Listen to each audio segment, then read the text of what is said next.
Hello everyone. In continuation of our lesson about educational psychology, today we are going to discuss what is educational psychology. ठीक है, तो अभी तक हमने educational psychology को समझने के लिए हमने ये देखा कि what is education and what is psychology, right. तो जितना अभी तक हमने डिस्कस किया है उसके अकॉर्डिंगली आपने ये तो समझ लिया है कि psychology is the scientific study of behaviour. और हमने ये समझा कि what is education, education is the modification of behaviour. That means जब हम किसी इंडिविजुअल के बिहेवियर को मॉडिफाई कर रहे हैं, किस लिए मॉडिफाई कर रहे हैं, इसलिए कर रहे हैं कि वो सोसाइटी में रहने के लायक बन सके, तो उसे हम एजुकेशन कह रहे हैं, राइट। तो आपको अगर दोनों वर्ड्स आप देख रहे हो, psychology and education, common word आ रहा है आपका बिहेवियर। तो हम किसी को एजुकेट कर रहे हैं बाय मॉडिफाइंग हिज बिहेवियर। पर अगर हमने किसी के बिहेवियर को मॉडिफाई करना है तो इसके लिए इम्पॉर्टेंट क्या है? इम्पॉर्टेंट है पहले उसके बिहेवियर को समझना, उसके बिहेवियर को स्टडी करना, right. So education is the modification of behaviour, पर उस मॉडिफिकेशन के लिए ज़रूरी है psychology. Psychology is the study of behaviour. पहले अगर आप किसी के बिहेवियर को समझते हैं या जानते हैं कि हाँ एक इंडिविजुअल कैसे बिहेव करता है, तभी आप उसको मॉडिफाई करने के लिए आगे बढ़ सकते हैं। बिना किसी के बिहेवियर को स्टडी किए आप उसको मॉडिफाई नहीं कर सकते। तो एजुकेशनल साइकोलॉजी इन्हीं दोनों वर्ड्स को लेकर बना है। अब कुछ डेफिनेशंस देख लेते हैं इसकी। एजुकेशनल साइकोलॉजी की डेफिनेशन ट्रो ने दी है। ही says educational psychology is the study of the psychological aspects of educational situations. तो जैसे मैंने आपको पहले भी बताया, एजुकेशनल सिचुएशंस कोई भी सिचुएशन जहाँ पे आप कोई बच्चे के बिहेवियर को मॉडिफाई करने के लिए कोई भी एक्टिविटी करते हैं, that is an educational situation. अब आपको पता है कि जब भी हम किसी को एजुकेट कर रहे हैं, किसी को कुछ चीज़ सिखा रहे हैं या उसको बिहेवियर को मॉडिफाई करना चाहते हैं, तो क्या क्या चीज़ें इन्वॉल्व हैं, ठीक है। एक इन्वॉल्व है जो सीख रहा है, दूसरा जो सिखा रहा है, तीसरा उसका एनवायरनमेंट, और चौथा जो चीज़ सीखी जा रही है, that is the content, right. तो जब भी कुछ भी चीज़ सीखने की बात आती है तो हम कह रहे हैं एजुकेशनल साइकोलॉजी जो है, it studies the psychological aspects of educational situations. सिखाने के लिए हमने बोला एक लर्नर, एक सिखाने वाला, तीसरा उसकी सराउंडिंग्स या उसका एनवायरनमेंट, और चौथा द कंटेंट। अब एजुकेशनल साइकोलॉजी क्या कर रही है? एजुकेशनल साइकोलॉजी जो है वो उन एस्पेक्ट्स को स्टडी कर रही है जो किसी भी एजुकेशनल सिचुएशन में एक्टिव है। जैसे एजुकेशनल साइकोलॉजी आपको पहली चीज़ लर्नर हमने बोला, जो सीख रहा है, उसके बारे में इट इज़ इम्पॉर्टेंट कि हम उसको समझें, साइकोलॉजिकल एस्पेक्ट उसका देखें, लर्नर का बिहेवियर देखें। क्या देख रहे हैं हम लर्नर का? हम देख रहे हैं लर्नर की एज कौन सी स्टेज में है, सीखने लायक है या नहीं है, उसकी पर्सनैलिटी, ठीक है, उसकी नीड्स, उसका इंटरेस्ट, उसकी इंटेलिजेंस, उसका सीखने का तरीका, राइट। ये सारी चीज़ें और भी बहुत कुछ है जो हम स्टडी कर रहे हैं। Is that clear? तो अगर हमने किसी को कुछ सिखाना है तो हमें उसकी पर्सनैलिटी, एज, उसकी नीड्स, इंटरेस्ट, मेमोरी, फॉरगेटिंग, बहुत सारी चीज़ें हैं जिनके बारे में ध्यान रखना पड़ेगा। और एजुकेशनल साइकोलॉजी यही कर रही है, उन एस्पेक्ट्स के बारे में हमें बता रही है कि हमने कैसे देखना है कि लर्नर सीखने को तैयार है या नहीं है। दूसरा हमने बोला एजुकेशनल सिचुएशन में दूसरा इंपॉर्टेंट चीज़ आ रही है सिखाने वाला, ठीक है। तो सिखाने वाले पे कैसे डिपेंड कर रहा है कि इंडिविजुअल सीखेगा या नहीं। सिखाने वाले की पर्सनालिटी, उसकी इंटेलिजेंस, उसकी स्किल्स, उसका मेथड्स टीचिंग की, उसका attitude, there so many things. तो हमें वो भी स्टडी करने, और वो हम कहाँ स्टडी कर रहे हैं? वो हम स्टडी कर रहे हैं in educational psychology. Then the environment, कुछ भी चीज़ सीखने के लिए एनवायरनमेंट कैसा चाहिए, वो भी हम कहाँ स्टडी कर रहे हैं? In psychology, in educational psychology. And the content, किस तरह का कंटेंट पढ़ाया जाए, कैसे पढ़ाया जाए, किस एज ग्रुप के बच्चे को क्या पढ़ाना है, नहीं पढ़ाना है, इन सारे एस्पेक्ट्स को कौन डील कर रहा है? इनके साथ डील कर रहा है the educational psychology. I hope it is clear. तो ये कह रहे हैं educational psychology is the study of the psychological aspects of educational situations.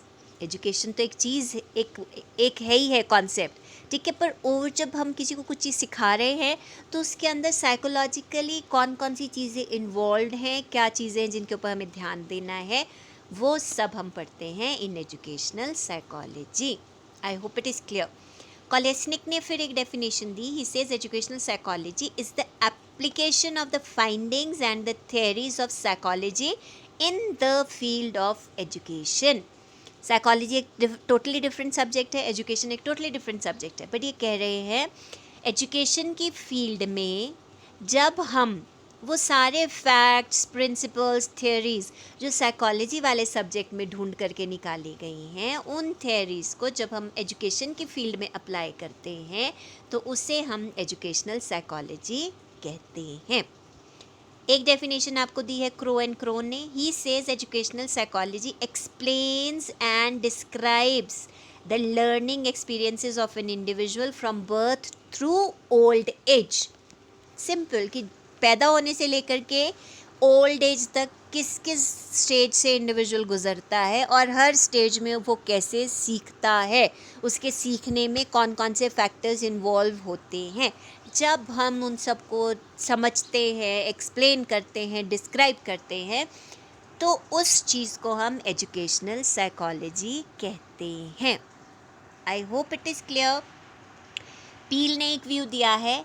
उन्होंने क्या कहा? Educational psychology is the science of education that helps teacher to understand the development of his pupils, the range and limits of their capacities, the process by which they learn and their social relationships.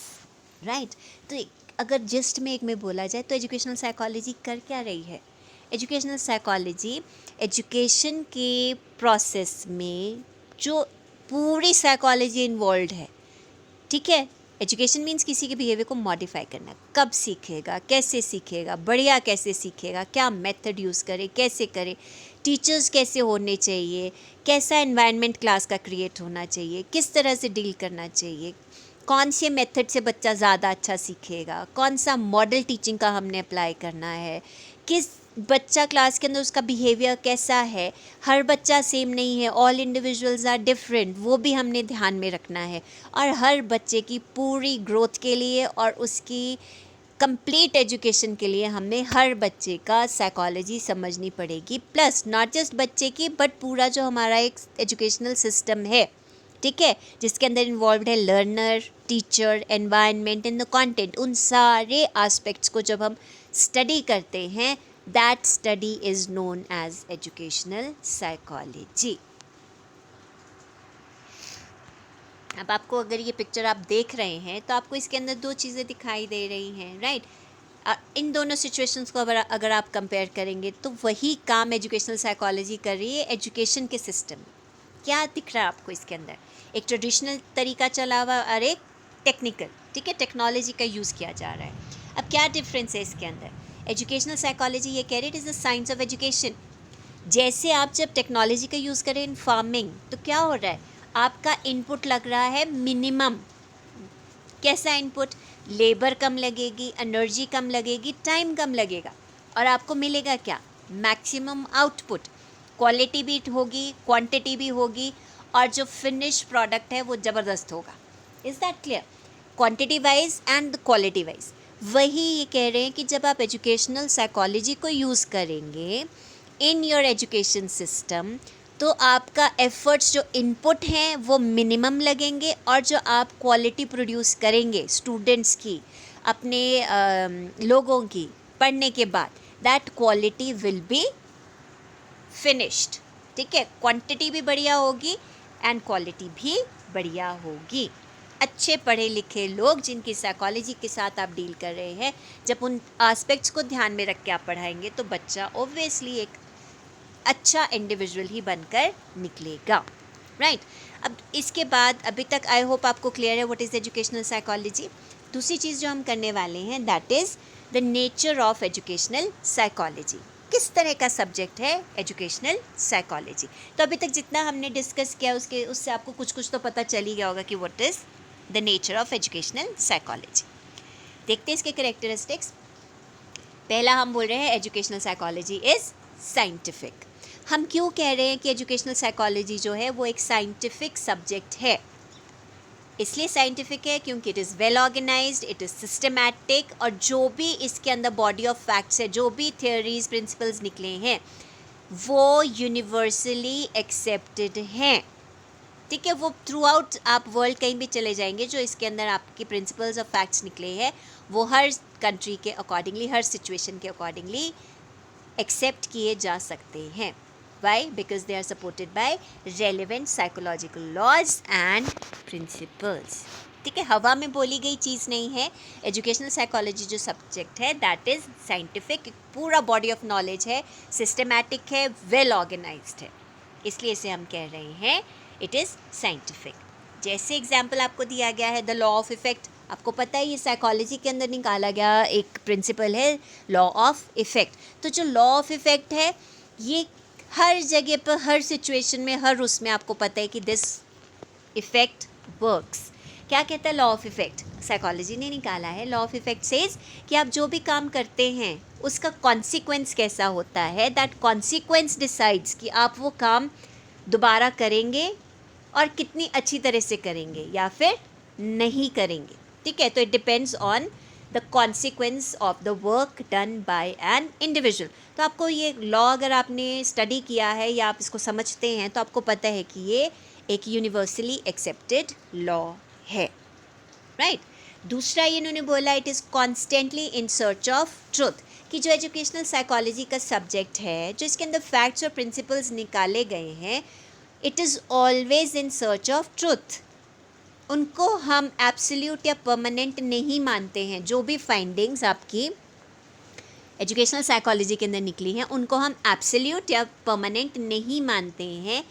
ये जो findings हैं इनको आप challenge भी कर सकते हैं, इनको आप मॉडिफाई भी कर सकते हैं अगर आप अपनी बात को साबित कर सके। क्लियर? जैसे आर्किमिडीज प्रिंसिपल है, इट इज़ एस्टैब्लिश्ड फैक्ट, पर ये नहीं है कि हाँ जी वो फिक्स्ड है। अगर कभी आपको ये लगे कि नहीं मैं इस प्रिंसिपल को चैलेंज करना चाहता हूँ, मेरे पास ऐसे रीज़न्स हैं, ऐसे फैक्ट्स हैं, ऐसे लॉजिक्स हैं कि मैं इसको चैलेंज करना चाहूँ तो मैं कर सकता हूँ। वैसे ही आप साइकोलॉजी के अंदर जो फैक्ट्स, प्रिंसिपल्स एट्सेट्रा, जितनी भी बॉडी ऑफ नॉलेज है, अगर आपको लगता है कि मैं इनको चैलेंज करना चाहता हूँ तो आप उसको यहाँ पर चैलेंज कर सकते हैं। नंबर 3 इट सेज कि जो एजुकेशनल साइकोलॉजी है it employees scientific methods and has a scientific approach. छोटी सी बात है कि जो एजुकेशनल साइकोलॉजी के अंदर जितना कुछ भी कंटेंट है, जितनी कुछ भी बॉडी ऑफ नॉलेज है, वो साइंटिफिक मेथड्स के थ्रू ही निकाली गई हैं। ये किसी के बोलने से या इधर उधर से या रैंडमली नहीं कुछ भी बोला गया है। जितने भी इसके अंदर आपकी थ्योरीज, प्रिंसिपल्स, लॉज निकले हैं वो साइंटिफिक मेथड के बेसिस पर निकाले गए हैं। सो एजुकेशनल साइकोलॉजी साइंटिफिक मेथड्स और साइंटिफिक अप्रोच के बाद ही बनाई गई है। ठीक है, अनदर कैरेक्टरिस्टिक है आपका, या आप ये बोल सकते हैं नेचर कैसा है एजुकेशनल साइकोलॉजी का, कि इसके अंदर जो भी फाइंडिंग्स हैं they are viable means workable. ठीक है, they are valid, they are objective and they are reliable. That means इसके अंदर जो प्रिंसिपल्स और फैक्ट्स और प्रिंसिपल्स और जो कुछ भी आपको इसके अंदर पढ़ाया जाएगा उसको आप यूज़ कर सकते हैं इन योर क्लासरूम, एंड आपको करना है। ठीक है, जो भी आपको सिखाया जाएगा वो आपने क्लासरूम के अंदर यूज़ करना है। ये सिर्फ पढ़ने के लिए डेकोरेटिव आइटम्स नहीं है। ठीक है, अगर आपको ये बता रहे हैं, जैसे एग्जाम्पल आपको सामने दिख रहा है कि एक एक्सट्रिंसिक मोटिवेशन है, एक इंट्रिंसिक मोटिवेशन है, तो you can use this in your classroom कि आपने अपने बच्चों को मोटिवेट कैसे करना है किसी काम के लिए। आप बाहर से उनको मोटिवेट करते हैं या आप उनके अंदर इंट्रिंसिक मोटिवेशन जगाते हैं। ठीक है, आप इस चीज़ को क्लासरूम में बच्चे को पढ़ाने सिखाने के लिए यूज़ कर सकते हैं। इसलिए हमने क्या बोला, एजुकेशनल साइकोलॉजी में जो भी चीज़ बॉडी निकल रही है, नॉलेज, बॉडी ऑफ नॉलेज है, उसको आप अपनी डेली लाइफ में यूज़ कर सकते हैं। Number 5, educational psychology does not accept here से। क्या मतलब हुआ? इसका सीधा सा मतलब है कि सुनी सुनाई बातों से नहीं एजुकेशनल साइकोलॉजी बनी है। जैसा आपका हिस्ट्री है ना, कि हिस्ट्री कैसे बनी है, हिस्ट्री किसी ने बोला, आपने इन्वेस्टिगेट किया, इसने बोला, उसने बोला, उसके बेसिस पे हमने एस्टैब्लिश कर लिया कि हाँ जी ऐसा हुआ होगा। पर एजुकेशनल साइकोलॉजी ऐसे नहीं बनी है कि हाँ जी दादी ने बोला था कि ऐसा होता है इसलिए हमने ये रूल निकाल दिया, या मम्मा बोलते हैं इसलिए हमने निकाल दिया। नो, इसके अंदर जो भी आपके पास थियोरीज, जो भी हमने इसके कंक्लूजन्स, थियोरीज, फैक्ट्स, लॉज निकाले हैं, वो सुनी सुनाई बातों के ऊपर नहीं निकाले हैं। वो बाकायदा साइंटिफिक अप्रोच और साइंटिफिक मेथड लगा करके एक्सपेरिमेंट्स के थ्रू वो चीज़ें एस्टैब्लिश की गई हैं। Number 6, psychology is a positive science. क्या मतलब हुआ इस पॉजिटिव साइंस का? पॉजिटिव साइंस का मतलब है कि it does not concern itself with values and ideals. Educational psychology वो अल्टीमेट उसकी बात नहीं कर रही है कि हाँ जी एजुकेशन ऐसी होनी चाहिए, ऐसा होना चाहिए, जो स्टूडेंट है उसको बहुत आदर्शवादी होना चाहिए, या उसको कभी झूठ नहीं बोलना चाहिए, या उसको हमेशा रिस्पेक्टफुल रहना है, या उसको गुस्सा नहीं आना चाहिए। ये जो साइंस है एजुकेशनल साइकोलॉजी, ये कभी आइडियल्स और वैल्यूज़ की बात नहीं कर रही है, but focuses on how, when and where of education. इसको इस चीज़ से कोई मतलब नहीं है कि सीखने वाला झूठ बोलता है, नहीं बोलता है, सुबह 4 बजे उठता है या नहीं उठता है, मम्मी पापा के पैर छूता है या नहीं छूता है। ये आइडियल्स और वैल्यूज़ की बात नहीं कर रहा है, बट किस चीज़ की बात कर रही है एजुकेशनल साइकोलॉजी, कि हमने किसी इंडिविजुअल को कैसे सिखाना है, कब सिखाना है और कहाँ सिखाना है, वो चीज़ के ऊपर फोकस कर रही है, राइट? तो it is a positive science. फिर आता है आपका that educational psychology can be used for prediction of behaviour in similar situations. आप जो कुछ भी एजुकेशनल साइकोलॉजी के अंदर अभी पढ़ेंगे, ठीक है, बहुत सारी चीज़ें इसके अंदर निकाली गई हैं। ये कह रहे हैं कि अगर आप उन चीज़ों को यूज़ करते हैं, जो भी आपको नॉलेज मिलेगी, तो आप एक इंडिविजुअल के बिहेवियर को प्रिडिक्ट कर सकते हैं इन सिमिलर सिचुएशन, राइट?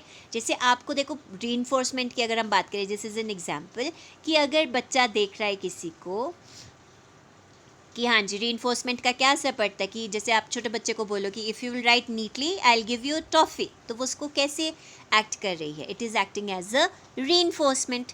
तो जो रीइंफोर्समेंट का कॉन्सेप्ट है, अब आपको पता है, ये आपने पढ़ा ज़रूर है, पर अगर आपको दिख रहा है कि हाँ ये एक जगह पे काम करता है, तो सिमिलर अदर सिचुएशन में भी आप उसको अप्लाई कर सकते हैं। ये एक ही बच्चे के लिए नहीं काम करेगा, वैसे सिमिलर सिचुएशन में आप किसी और बच्चे को भी ये रीइंफोर्स करने की कोशिश करोगे, आप उसके लिए भी ये इस कॉन्सेप्ट को यूज़ कर सकते हैं। दूसरे क्या, आप दुनिया में किसी भी इंडिविजुअल से कुछ भी काम करने के लिए रीइंफोर्समेंट का यूज़ कर सकते हैं, राइट? और आप उसका बिहेवियर भी प्रेडिक्ट कर सकते हैं। आपको पता है कि जब भी आपके किसी भी काम की तारीफ़ होती है, तो आप उस काम को और स्ट्रांगली करने की दोबारा से इच्छा रखते हैं। तो इसका क्या मतलब हुआ कि आपने जो भी एजुकेशनल साइकोलॉजी के अंदर चीज़ें पढ़ी हैं, उनको आप यूज़ कर सकते हो, और अगर आप प्रॉपर्ली यूज़ कर रहे हैं तो आप इंडिविजुअल के बिहेवियर को प्रिडिक्ट भी कर सकते हो कि मैं अगर रीइंफोर्समेंट यूज़ कर रहा हूँ तो इसका फ्यूचर में क्या इफ़ेक्ट होने वाला है। So I hope it is clear कि आपको educational psychology is clear. What is educational psychology? Education क्या है, साइकोलॉजी क्या है, एंड एजुकेशनल साइकोलॉजी क्या है, प्लस एजुकेशनल साइकोलॉजी का नेचर कैसा है। तो अगर जस्ट में बोला जाए तो एजुकेशनल साइकोलॉजी जो सब्जेक्ट है, that is use of psychological principles and facts in the field of education. ठीक है, एजुकेशन के लिए जब हम साइकोलॉजी की निकाली हुई चीज़ों को यूज़ कर रहे हैं तो दैट इज़ एजुकेशनल साइकोलॉजी। और ये किस तरह का सब्जेक्ट है वो आपको अभी तक पता चल ही गया होगा। फैक्ट्स के ऊपर बेस्ड है, प्रिंसिपल्स के ऊपर बेस्ड है। ठीक है, फैक्ट्स प्रिंसिपल्स निकाले कैसे हैं? Scientifically, using scientific methods. पर कुछ भी चीज़ फिर भी हम ये नहीं कह रहे कि एब्सोल्यूट है या कुछ भी, जो भी इसके अंदर चीज़ें निकली हैं दे कैन बी मॉडिफाइड, या उनको आप चेंज भी कर सकते हैं if you have proper reasons for that, और अगर आप उसको इस्टेब्लिश कर सके, right? Plus it is a positive science. ये कोई भी आइडियल्स और वैल्यूज़ की बात नहीं करी, बट एजुकेशन को कैसे बढ़िया बनाना है, कब देनी है, कैसे देनी है, किसको देनी है, कहाँ देनी है, और कैसे देनी है उन चीज़ों के ऊपर ज़्यादा फोकस कर रहा है। सो आई होप यहाँ तक आपको क्लियर है। Rest will continue tomorrow. Thank you so much.